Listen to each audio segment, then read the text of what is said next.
ओम नमः शिवाय। जय माता रानी। दोस्तों, आप देख रहे हैं आपका अपना YouTube चैनल व्रत त्योहार टोटके। मैं हूं आपके साथ शिव शर्मा। दोस्तों, आज इस वीडियो में मैं बात कर रही हूं 16 सोमवार व्रत के उद्यापन विधि की।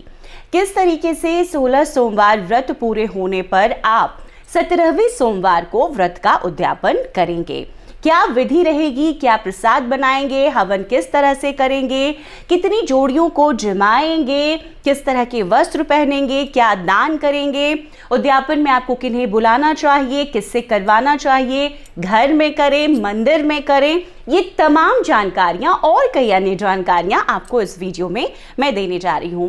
क्योंकि बहुत सारे सवाल कई लोगों ने किए, क्योंकि अब उनके सावन से जिन्होंने भी 16 सोमवार के व्रत शुरू किए थे पूर्ण हो गए हैं और अब उद्यापन करने का समय आ गया है। तो ऐसे में ये वीडियो उनके लिए बहुत उपयोगी साबित होगा, ऐसा मैं उम्मीद करती हूँ। दोस्तों, व्रत की शुरुआत हम वैसे ही करेंगे सुबह, जैसे कि हम हर बार 16 सोमवार को करते हैं। सुबह उठकर संकल्प लेंगे मन ही मन कि आज भगवान, हमने आपका जो 16 सोमवार व्रत का संकल्प लिया था, जिस मनोकामना से उसे पूर्ण कर लिया है, और आज विधिवत मैं उस व्रत का उद्यापन करने जा रहा हूं, करने जा रही हूं। दोस्तों, तैयारी थोड़ी पहले करनी होती है उद्यापन की, क्योंकि कोई भी व्रत हम अगर नॉर्मली करते हैं तो थोड़ी कम सामग्री में भी कर लेते हैं, जो ज़रूरी सामग्री रहती है उसे लाकर कर लेते हैं। लेकिन जब हम किसी व्रत का उद्यापन कर रहे होते हैं तो एक बड़ा अनुष्ठान होता है, एक यज्ञ की तरह का आयोजन होता है और उतना ही फल मिलता है। अगर आपने 16 सोमवार व्रत किया है, कुछ भी सामग्री कम 19-20 हो गई हो पीछे 16 सोमवार में, आप 17वें सोमवार को जब उद्यापन आप करेंगे व्रत का, अगर आप उन चीज़ों की पूर्णता कर दें, फल आपको उतना ही मिलता है। इसीलिए भी बहुत विशेष महत्व रखता है किसी भी व्रत का उद्यापन, उसी तरीके से 16 सोमवार व्रत का उद्यापन। तो जैसे कि मैंने बताया कि थोड़ी तैयारी हमें करनी होती है। आप जो ज़रूरी सामग्री है वो पहले से ले आए। जैसे कि आपको भोग में अगर खीर बनाना है तो उसके लिए पहले से दूध का इंतज़ाम रखें। जितनी जोड़ियों को बुलाना है, अगर ब्राह्मण जोड़ियां हों, ब्राह्मणी आ रही हों अगर घर पे, तो बहुत अच्छी बात है। उनके लिए, उनके वस्त्र के लिए, उनके सुहाग की चीज़ें, उनको मेवा मिष्ठान दान में जो भी देना चाहते हैं वो तैयारी आप कर लें। आप यज्ञ, छोटा सा हवन करेंगे, उस आहुति के लिए आपको किस चीज़ से आहुति देनी है उसकी तैयारी आप कर लें। तो इस तरह की जो तैयारियां होती है वो आपको पहले से पूरी कर लेनी चाहिए। आप किसको बुला रहे हैं आचार्य को, उनको पहले बताकर रखें। अगर आप खुद कर रहे हैं तो अच्छी बात है। अब दोस्तों, मैं आपको बताती हूँ सुबह आप शुरुआत कैसे करेंगे दिन की। सबसे ज़रूरी एक कि ये भी बात है जो आपको जाननी चाहिए कि 16 सोमवार व्रत का, क्योंकि हमने संकल्प लिया है 16 सोमवार व्रत, और मैंने पीछे कई वीडियोस बनाए हैं, उसके लिंक भी मैं डिस्क्रिप्शन बॉक्स में आपके साथ शेयर करूंगी। 16 सोमवार व्रत विधि मैंने बताई थी, सावन में बहुत सारे वीडियोस मैंने 16 सोमवार व्रत के आपके लिए तैयार किए थे, क्योंकि वो महत्वपूर्ण मास होता है 16 सोमवार व्रत को शुरू करने का। वैसे तो कोई भी व्रत सावन मास से हम करते हैं बहुत उत्तम फलदायी, और ख़ास तौर पर भगवान भोलेनाथ शिव शंकर के कोई भी व्रत को हम शुरू करते हैं। उसी तरीके से 16 सोमवार व्रत के नियम जितने थे उस पर वीडियो बनाया मैंने। क्या खाएं क्या ना खाएं, आपके तरफ से कई सवाल, कई कंफ्यूजन थे आपके मन में, उसको मैंने क्लियर करने के लिए एक वीडियो बनाया। पूरी व्रत विधि मैंने आपको दी है। अब उद्यापन की बारी थी जिसमें थोड़ा डिले हुआ, उसके लिए मैं माफ़ी भी मांग रही हूँ। ये वीडियो पूरी जानकारी आपको देगा और आप बड़ी आसानी से उद्यापन कर सकते हैं। तो अब जैसा कि मैंने बताया, तैयारी पहले थोड़ी कर लें। तैयारियों में जो चीज़ें मैंने बताई है उस पर ध्यान दीजिएगा और वही तैयारियां आपको करनी है। अब मैं आपको बताती हूं कि किस तरीके की पूजा विधि होगी आपको 17वें सोमवार को, जब आप 16 सोमवार व्रत का उद्यापन करेंगे। इस दिन सुबह आप उठेंगे और प्रातःकाल जिस तरीके से आप पूजा आराधना करते थे भगवान शिव की, अगर आप मूर्ति की पूजा करते थे, अगर आपके घर में कोई शिवलिंग के साथ में शिव परिवार हैं उनकी पूजा करते थे आप, या फिर आप मिट्टी के, कई लोगों को मैंने भी बताया था कि मिट्टी की शिवलिंग बनाकर भी आप 16 सोमवार के व्रत, अगर घर में आप शिवलिंग नहीं रखते हैं तो कर सकते हैं, अगले दिन उनका विसर्जन कर दिया जाता है। तो इस तरीके से अगर आप कर रहे थे तो ठीक उसी तरीके से आप 17वें सोमवार को भी पूजा आराधना करेंगे। आपको पूजा आराधना में जो भी चीज़ें आप भगवान के लिए अर्पित करते थे, कोशिश यही रखनी है कि क्योंकि ये बड़ा अनुष्ठान है, इसमें आपको 2 गुना चीजें लानी है। अगर आप 2 फूल लाते थे तो अब 4 लाएं, 2 मिष्ठान लाते थे अब 4 लाएं। इसी तरीके से जो भी सामग्री आप थोड़ी ज्यादा लाएं, क्योंकि एक तो प्रसाद आप लगाएंगे भोग में, लोगों को वितरित करेंगे, बुलाएंगे, और एक आयोजन बड़ा है जिसमें कि आप उस व्रत को पूर्ण कर रहे हैं, तो थोड़ा सा बृहद तरीके से आप तैयारी रखेंगे।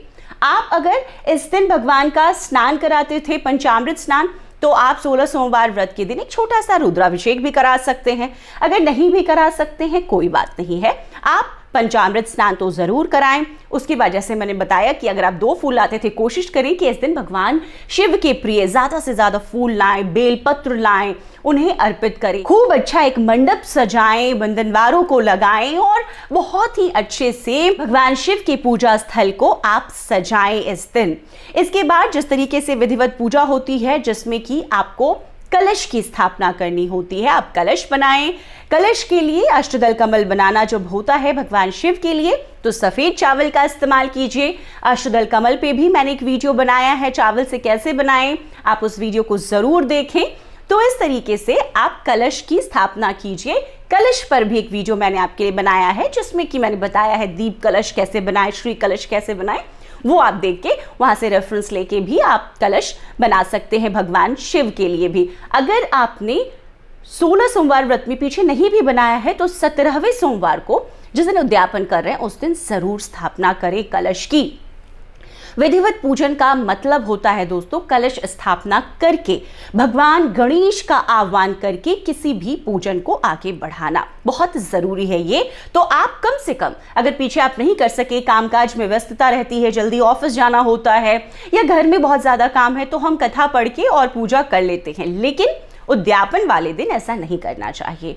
पूरे विधि विधान से पूजा करनी चाहिए। उसके बाद भगवान को भोग में जो अर्पित करना हो, जैसे कि आप अगर चूरमा बनाते आए हैं तो आप चूरमा ज्यादा बना लें। अगर आप चूरमा थोड़ा आधा किलो का बनाते हैं तो इस दिन 1.25 किलो का कम से कम बनाएं। ज्यादा लोगों को प्रसाद वितरित करने का है, आप 2 किलो 2.25 किलो तो थोड़ा ज्यादा करके आप बनाएं।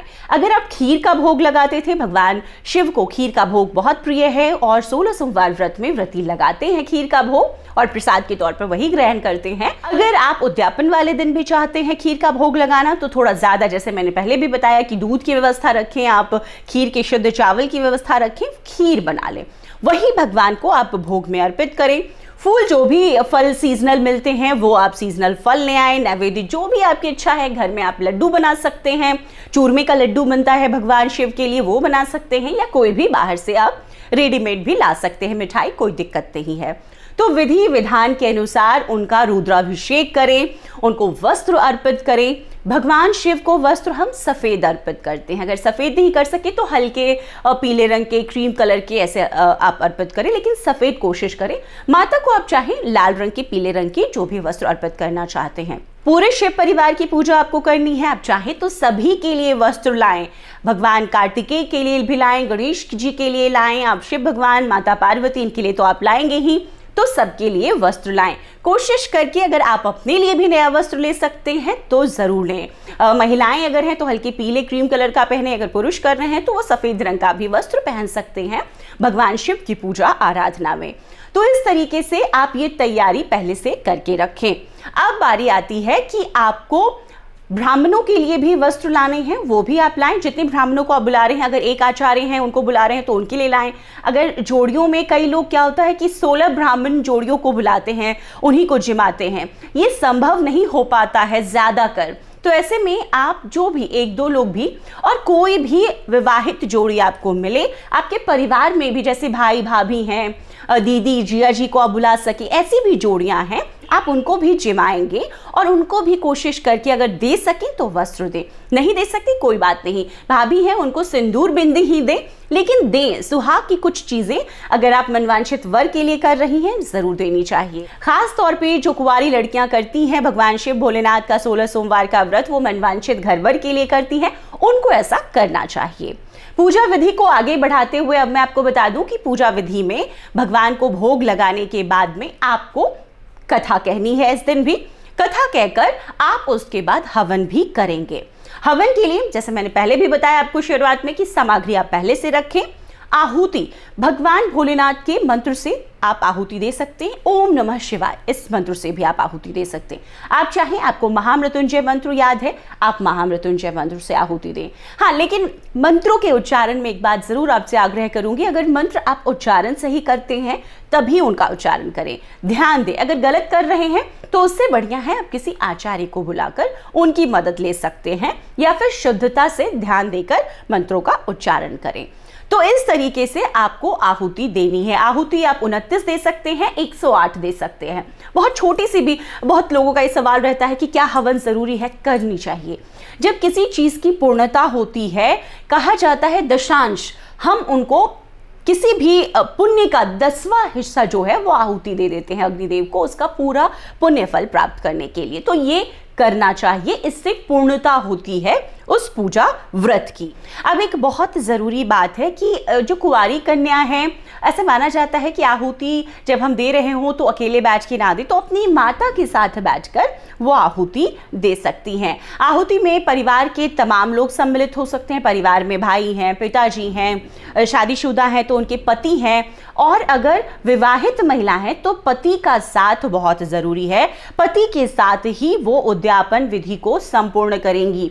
पीछे चाहे उनके पति 16 सोमवार व्रत में उनके साथ ना बैठे हो कथा आरती पूजन में, लेकिन उद्यापन वाले दिन वो खास अपने पति से समय लेकर रखेंगी और उनसे ज़रूर उनके साथ बैठकर इस विधि को संपन्न करेंगी। पूर्णता तभी मानी जाती है किसी विवाहित महिला के लिए कि वो गठजोड़ करके अपने पति के साथ पूजा करे और उन्हें आरती और अगर हवन कर रही हैं तो आहुति में भी जरूर साथ रखना चाहिए पति को, और अगर पति कर रहे हैं तो पत्नी को। और जो कुंवारी अनमैरिड लड़के लड़कियां कर रहे हैं वो अपने माता और पिता को साथ रखकर इस तरीके से संपूर्ण कर सकते हैं अपने 16 सोमवार व्रत के उद्यापन को।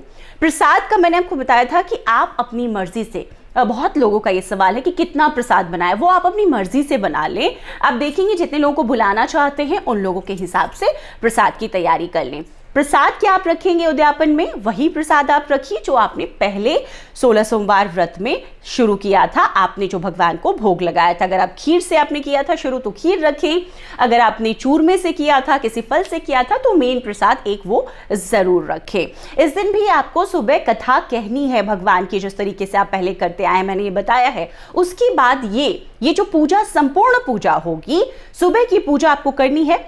पहले मैं लगातार बताती आई हूँ, शिव भगवान की पूजा हम प्रदोष काल में करते हैं, तो जो व्रत का उद्यापन भी आप करेंगे वो प्रदोष काल में ही करेंगे। शिव भगवान के व्रत को हमेशा प्रदोष काल में करना चाहिए, तो आप पूजा की शुरुआत प्रदोष काल में ही करें और उसके बाद जब पूजा खत्म हो जाए कोई फर्क नहीं पड़ता, आप पूजा आराम से फिर कर सकते हैं। रात के 8-9 भी बजे तो कोई बात नहीं है, लेकिन प्रदोष काल में पूजा आपको शुरू कर लेनी है। तैयारी आप उसके और थोड़ा पहले से रखें। अब हवन आहुति के बाद आपको क्या करना है? एक बहुत जरूरी काम, दान। आप इस दिन जितना भी कर सकते हैं, आपकी ये श्रद्धा है, दान जरूर दीजिए ब्राह्मणों को। किसी भी पूजा की पूर्णता में दान का बहुत महत्व है। बहुत ज्यादा कहने की बात होती है कि मैं कहूँ अपनी तरफ से ये दान दीजिए, वो दान दीजिए। आपकी जो इच्छा हो, जो श्रद्धा हो और जितनी शक्ति हो, दान हमेशा आप शक्ति के हिसाब से दे सकते हैं, लेकिन दान जरूर दीजिए। आप ब्राह्मण को दान दीजिए, आप जिन जोड़ियों को बुला रहे हैं जिमाने के लिए उनको दान दीजिए। मैंने पहले भी बताया, सुहाग की चीजें जिन महिलाओं को आप बुला रहे हैं उनको दान दीजिए। ऐसा करना बहुत ही शुभता लेकर आता है आपके जीवन में। जिस भी मनोकामना से आपने इस व्रत का संकल्प लिया था, व्रत को शुरू किया था, उसका पूर्ण फल भगवान शिव, माता पार्वती आपको जरूर देते हैं। आप ब्राह्मण को दान देंगे और जब भोजन जमाएंगे ब्राह्मणों के साथ साथ, जैसे मैंने बताया कि अगर 16 ब्राह्मण मिल सके तो अच्छा है, कितनी भी जोड़ियां मिले उनको जरूर जमाइए। अब बारी आती है कि व्रत आप अब खोलेंगे, तो व्रत आप इसके बाद खोलेंगे जोड़ियों को जमाने के बाद, और उसके बाद आपको खाना, जो साधारण भोजन आपके घर में बनता है लेकिन शुद्ध सात्विक, इस दिन आपको सेंधा नमक वगैरह खाने की जरूरत नहीं है। मीठा भोजन जैसे आप करते आए वैसे करने की जरूरत नहीं है, लेकिन बिना लहसुन प्याज, बिना तामसिक भोजन आपको इस दिन रात में शुद्ध सात्विक भोजन ग्रहण कर लेना है, क्योंकि आपने जो 16 सोमवार व्रत का संकल्प लिया था उसका पूरे विधि विधान से उद्यापन कर लिया है। तो दोस्तों उम्मीद करती हूँ 16 सोमवार व्रत उद्यापन विधि संबंधी ये जानकारी आपके लिए उपयोगी साबित होगी और जो जानकारी मैंने देने की कोशिश है ये पूर्णता से मैं दे पाई हूँ, ऐसा उम्मीद कर रही हूँ मैं। लेकिन अगर कोई भी अन्य जानकारी आपको चाहिए आप कमेंट बॉक्स में कमेंट कर मुझसे जरूर पूछें। इसके पहले मैंने कई वीडियोस दिए हैं, अगर आपको अन्य जानकारी चाहिए उस पर भी मैं वीडियोस आपके लिए जरूर तैयार करूंगी। उम्मीद करती हूँ आपको ये वीडियो जरूर पसंद आया होगा। पसंद आया तो जरूर लाइक कीजिए, आगे जरूर शेयर कीजिए और इसी तरह की जानकारियों के लिए आपके अपने YouTube चैनल व्रत त्योहार टोटके को सब्सक्राइब करना ना भूलें। नोटिफिकेशन के लिए बेल बटन दबा के रखिए क्योंकि इसी तरह की जानकारियां मैं हर रोज आपके लिए लेकर उपस्थित रहती हूँ। बहुत बहुत शुक्रिया दोस्तों। जय माता रानी।